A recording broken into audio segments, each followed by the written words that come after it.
আপনাদের বউ আছে কার কার, তারা একটু হাত তোলে। বউ আছে কার কার? আচ্ছা, আপনাদের বউ আছে, হাত নামান। এবার যাদের কপাল পোড়া, হতভাগা, গরিব গরিব সিঙ্গেলরা হাত তোলো সবাই। সিঙ্গেল কারা কারা এসেছো আজকে? ইন্নালিল্লাহ। আপনাদের কারো বউ নাই?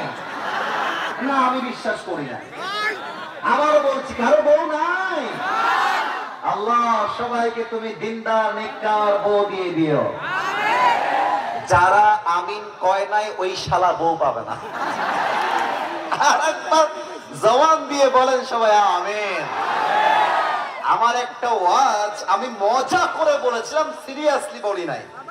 আমি বলেছিলাম শীতকালে কম্বল দিয়ে শীত দূর হবে না, ল্যাপ দিয়ে শীত দূর হবে না, যুবকদের ঘরে ঘরে বউয়ের দরকার। যুবক ভাইরা, ঠিক না? আল্লাহ তুমি যুবকদের মনের কষ্ট এই শীতে দূর করে দিও। পড়েন সবাই আমিন। আগামীর সংগ্রাম বিয়ের সংগ্রাম, আগামীর সংগ্রাম হালাল সংগ্রাম, আগামীর সংগ্রাম গার্লফ্রেন্ডকে বাদ দিয়ে বউ ধরার সংগ্রাম। এবার তিনটা তাকবীর দিবেন ভাগাভাগি করে। প্রথম তাকবীর দিবেন বিবাহিত ভাইয়েরা, দ্বিতীয় তাকবীর দিবেন আমার প্রিয় সিঙ্গেল ভাইয়েরা। দেখতে চাই কার গায়ের জোর কত বেশি। বিবাহিত ভাইয়েরা আমাকে দেখেন, একটা কাশি দেন। বাবারে বাবা। এই সিঙ্গেলরা, আজকে বউওয়ালাদের গায়ের কিন্তু জোর অনেক বেশি। দেখায় দেওয়া লাগবে কার গায়ের জোর আসলে কত বেশি, ঠিক কিনা বলেন? বিবাহিত ভাইয়ারা আমি বলবো লিল্লাহি তাকবীর, আপনি শুধুমাত্র বলবেন আল্লাহু আকবার, নাম্বার আমি দিব। বিবাহিত ভাইয়ারা রেডি হয়ে যান।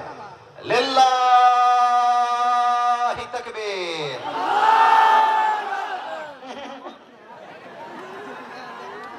হয় নাই, সাউন্ডটা হয় না। আমি আরেকবার চান্স দিচ্ছি, দয়া করে মায়া করে। আমি আপনাদের দলের লোক। বিবাহিত ভাইয়ারা আরেকবার লিল্লাহি তাকবীর। ঠেলে ঠুলে 65, এর বেশি দেওয়া সম্ভব না। এবার আমার সিঙ্গেল ভাইয়াদের পালা। সিঙ্গেল না, একটু হাসি মারো। দেখা যাক কারা জিতে। সিঙ্গেল ভাইয়ারা তোমাদের পালা। লিল্লাহি তাকবীর। বিবাহিত ভাইয়ারা আমাকে মাফ করে দিবেন। আজকে আমার সিঙ্গেল ভাইয়ারা বলতে গেলে 90 নাম্বার পেয়ে পাস করেছে, ঠিক কিনা বলে? আর কোন বাড়াবাড়ি